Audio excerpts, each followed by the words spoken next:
Oh boy. Look at that thing down there. Doesn't look like much, does it? Nothing special, nothing big and fancy. But that down there is the setting for the greatest gift the world ever received. It's true. And it all happened over 2,000 years ago. See, back then, most everyone lived in a land known as the Roman Empire. And one day, the leader of that empire, a man by the name of Caesar Augustus, made a royal decree.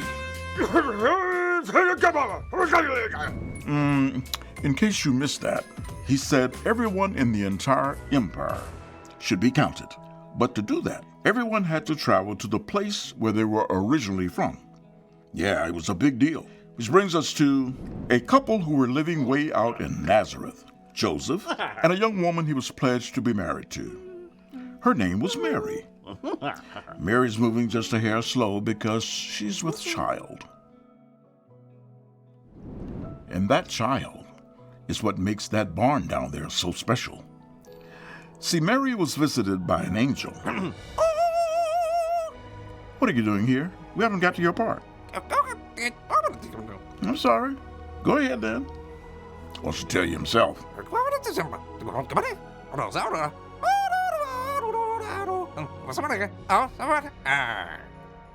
Thank you. Couldn't have said it better myself. Basically, Gabriel the angel visited Mary and told her that she was going to have a baby. And this baby would be the Son of God. Okay, back to Joseph and Mary. So Joseph and Mary traveled all the way from Nazareth to the town of Bethlehem. That's where Joseph was from. But when they got to Bethlehem, there was nowhere to stay.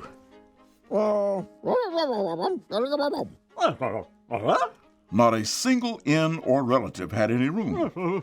But as Joseph walked away, someone mentioned a spot where a lot of animals were that they could stay in for the night. Now, where are the animals? They should already... Hey, animals! You there! Animals? That's better. And once there, Mary gave birth to a son. And his name was Jesus. And he was the Son of God. He was wrapped in cloths and he was laid down to sleep in an animal's feeding trough. Now, that's not much of an entrance for the Son of God, right? A food trough? Animals? How would anyone know about the Son of God's arrival? He's in the middle of nowhere. Well, that takes us to a field. Yep, a field. And at this field, there are some shepherds.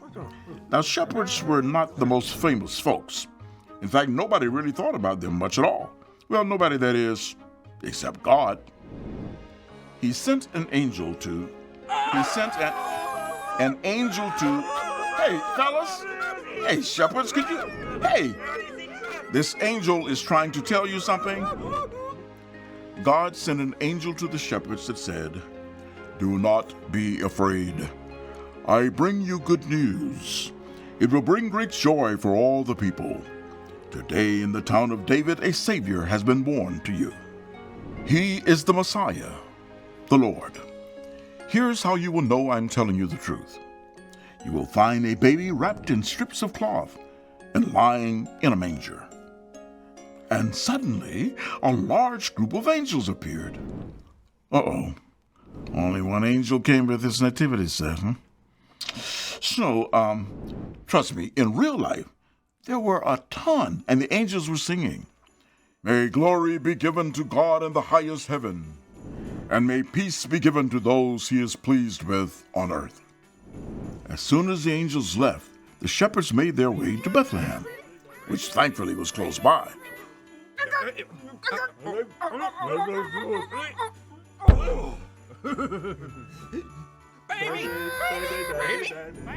When the shepherds saw that everything the angel said were true, they told Mary and Joseph everything the angel said. And Mary and Joseph were amazed. The shepherds began shouting the news from the rooftops. Whoa, not literally on the roof, fellas. It's an expression. Now, this next part of the story is where I come in. God used me to send a message to some wise men who lived in the east. No, further east than that. Yeah, that's probably more accurate. Anyway, they saw me and knew that I was announcing the birth of a king. So they decided to follow me. And eventually, I led them to Jesus. And right off the bat, these wise men knew this young boy wasn't just a king. He was a special king, the King of Kings. They even brought gifts with them, gifts fit for a king. Needless to say, this night would be the greatest night of all. The little baby that was born in the middle of nowhere, laid in a feeding trough, who had stinky, lowly shepherds heading up his marketing campaign. Well, he would go on to show all of us what God's love is like. He would give up his life for ours. He would be the Savior of the world. Big things can come in small packages. That includes the biggest gift ever given to the world. Merry Christmas, everyone. Today's message is taken by our very own Mark Pomeroy for a very special Christmas message. On the mountain, in the valley,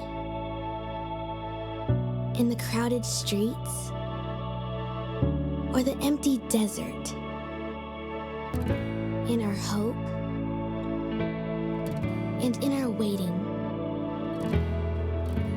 we are never alone. God is with us.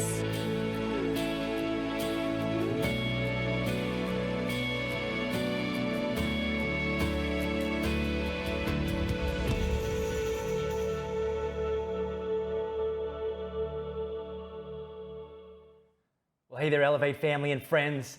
Great to have you with us for Christmas Eve with Elevate. And of course, depending on when you're joining us, I want to wish you a Merry Christmas coming up, or hope you're having a Merry Christmas, or hope you had a Merry Christmas. Either way, they all kind of bundle together. And yes, of course, it's Christmas time. Now, in case you missed it, this year, December, Christmas month, got off to let's just say a weird start.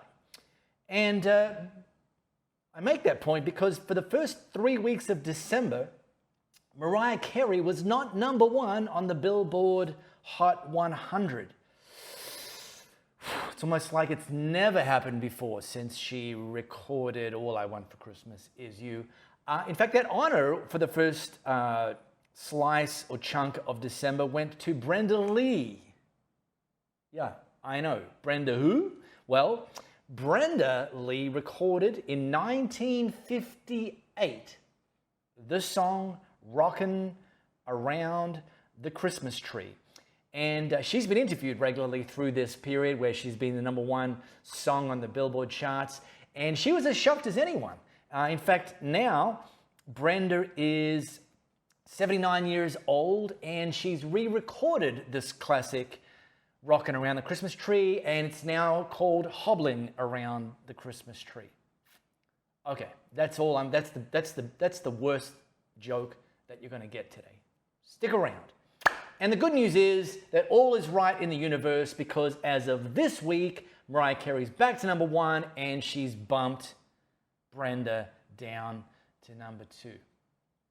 But these songs, these carols, they're among the many Christmas traditions that have emerged over the years. I mean, you add to that Christmas trees. Now, question, are you fake tree or live tree? Most people are fake tree. We're fake tree. If you're a live tree, and in the Northern Hemisphere, and it's near your fireplace, just a quick PSA, you have a fire hazard now in your living room. Okay, over to you. And what about decorations for the tree, for the house? Are you minimalist? You know, this year we're going to go with the silver and the blue, or the gold and the silver. You just kind of stick to that minimalist theme. Or are you maximalist? Like it's like every color, every shape, every size. What about Christmas lights? How many of you put Christmas lights up on the outside of your house? How many are you willing to acknowledge that you go all out? You know, here in Perth and many parts of the world, there's competitions for who has the best Christmas lights. In fact, I heard a guy this week tell the story that he pays somebody to install his external Christmas lights. I didn't know that was a thing. Lights remind us of what Christmas is really all about. In fact, hundreds of years before Jesus entered the earth in human form, God spoke through a spokesperson, a prophet named Isaiah, and said this: the people who walk in darkness will see a great light. And big brain Bible scholars, they talk about this and they make the point that this great light that God was referring to is the announcement and the arrival of Jesus, both coming into the world and coming in to our world, particularly when we're walking in darkness. That's when it kind of matters the most. If you've been alive any length of time, you know that it's pretty much unavoidable to walk in some darkness some of the time. I mean, just read the news right now. We're kind of living in darkness. Darkness of wars, darkness of hatred, darkness of racism, and that list goes on. And then maybe you've got your own lives where you're experiencing the darkness of loneliness, or the darkness of depression, or the darkness of hopelessness. Or towards the end of 2023, you might be feeling the darkness of financial pressure. But Christmas is a reminder that there's a light that shines in our darkness, and it shines to give us hope and direction. Now, we just looked at the Christmas story, if you're joining us for our full online experience. So I kind of want to go back over that. What I want to do instead is look at what's possibly the most profound thing in the entire Bible. Yep, I know, big claim. Well, listen, if you've got your smartphone camera, scan this flow code. It's going to take you to a letter that Paul wrote to a church in a place called Colossae. Now, Paul was like an early church leader, a bit of an entrepreneur. He would launch churches and then get them established, move on, launch a new church in another place. But he'd keep in contact with them, offering instruction and encouragement and sometimes correction by way of a letter. And so this is one of the letters that he wrote to this particular church. And it includes this: Christ is the visible image of the invisible God. We actually spoke about this 2 weeks ago, that one of the reasons that Jesus came to earth is to show us what God is like. You can go back and watch that, or you can listen on our podcast, but Paul's making that very same point again. Christ is the visible image of the invisible God. In other words, when Jesus walked the earth, we got to see, people got to experience, people got to record accounts of what God is like by seeing and recording what Jesus was like. But here's the thing.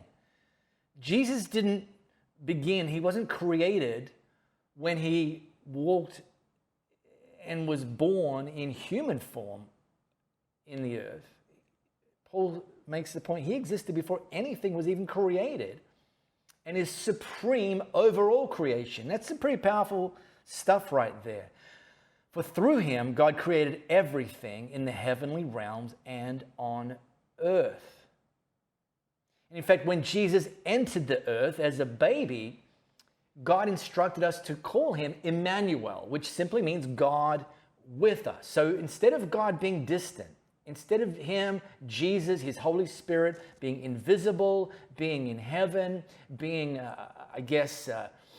interested but not actually physically present, now we have God with us, the visible image of the invisible God, but not in like a Instagram kind of way, with us all the time. And you think, well, hang on, Instagram with us all the time. I mean, it's only with me when I've got the app open. Well, sort of.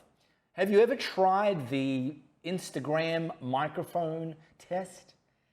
See, like, check your settings. I'm not going to geek you out, but if you've got your microphone connected to Instagram, I want you to do this. When we're done here, open Instagram and just say like related things like tools, hammers, nails, and then start scrolling and see what ads get pushed out to you.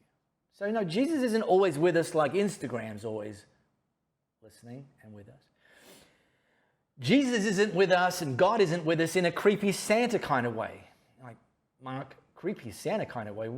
What's creepy about Santa? Well, he sees you when you're sleeping.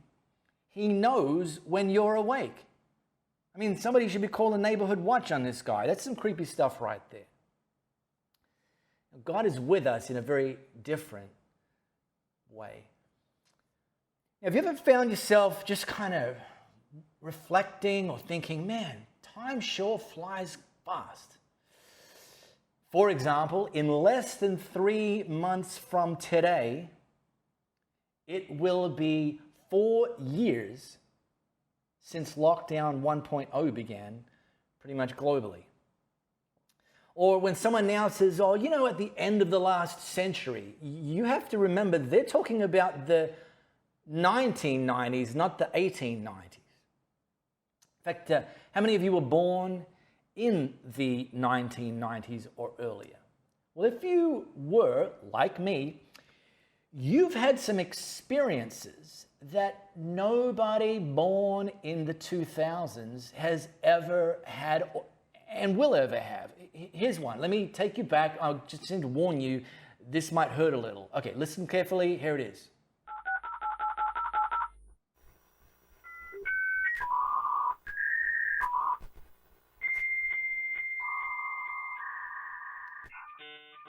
That, my friends, for those of you born in the 2000s and beyond, is the sound of a dial-up modem. Yes, in the late 1900s, if you wanted to connect to the internet, you had to use a landline and physically plug it into the back of a modem.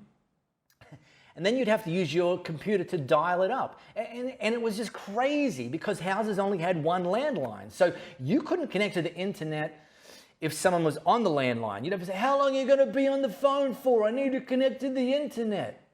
And alternatively, you couldn't phone out and no one could phone in if you were connected to the internet. You picked up the landline and you'd hear the engaged signal. That's because someone in your house had the computer connected to the modem. Well, you could go and make lunch while this thing was dialing up and connecting. But now, as you know, and those of you in the 2000s, you're like, what?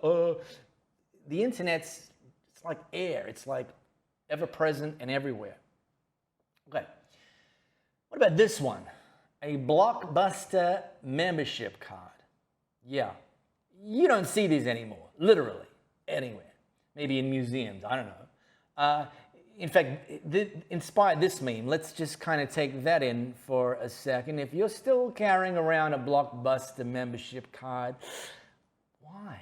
Why, people? But these things were so ubiquitous, they even gave out Blockbuster keychains. So it's like, don't leave home without it, because it was more or less assumed that at some point in the next week, 2 weeks, you are going to go to a Blockbuster store. And it required, if you wanted to watch a movie, rent a movie, you had to physically leave your house. You had to go to the nearest Blockbuster store, walk up and down aisles, look for the movie that you want, or maybe, just like get some ideas. What do I want to watch tonight? If it was out, if like it was super popular or there was only one copy or for whatever reason someone else had rented it before you arrived, that was it. That movie was not available for you because the copy or the copies, they were gone. So you had to choose something else. Too sad. Sorry about that. Then you had to return it within a time frame. And the more popular the movie, the shorter the time frame. If it was like the latest and greatest, you had to return it the next day, whether that was convenient or not. And if you didn't, you got fined. And then, if that wasn't enough, you had to do something before you returned it, which was kind of like, just like do the right thing, people. In fact, Blockbuster had a slogan, please be kind, rewind. And if this is one of those like long, like Lord of the Rings kind of movies, the rewinding process could take like up to 30 minutes. Anyway. Things are always changing, people. But Christmas is a reminder that even though things are always changing, Jesus is always with us and he never changes. That said, I'm aware that like Jesus is always with us and he never changes. That's only good news if we believe that Jesus is not only with us, that he's also for us. And there's some very strong clues that Jesus is not only with us, he's also for us when we read through the 4 biographies that are available of Jesus' public life and ministry. Now, those biographers record that when Jesus met someone or encountered someone with challenging circumstances, whatever those circumstances happened to be, that his number one emotional response, the way he responded more than any other way, was with compassion. Not anger, as some people might have you believe that's Jesus' shtick. No, with compassion. Time and time again, his biographers record that when Jesus met somebody who was walking in some form of darkness, he was moved with compassion. And then this was coupled with Jesus having a love for people. In fact, it was motivated by Jesus having a love for people. And again, you read Jesus' biographers and you see the people that Jesus was hanging out with. I mean, he spent time with some high and mighty, some wealthy, influential people. He came for everyone. One of the remarkable things about Jesus is that people that weren't like Jesus liked Jesus, and Jesus liked people who weren't like him. And this was not how some people thought, and I'd put it to you today, not how some people think that Jesus functions. Compassion, love.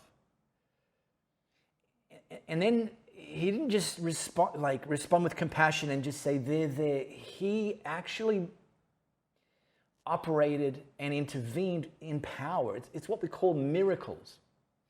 And one of his biographers, Mark, he writes at the end of his biography, listen, people, Jesus performed so many miracles that there aren't enough books and libraries to be able to record and contain the list of miracles that he produced. So here's this God, come with us, Emmanuel, God with us, Jesus, God in a bod, who is known for his compassion, his love, and his miracle-working power on people's behalf to transform them from walking in darkness to walking in light. And he was so powerful that we're still talking about him 2,000 years ago, which, by the way, makes absolutely no sense. In fact, given Jesus' circumstances, his upbringing, his background, his place of birth, we should never have even heard of the guy. I mean, he was born in a nowhere town. He was not born into wealth.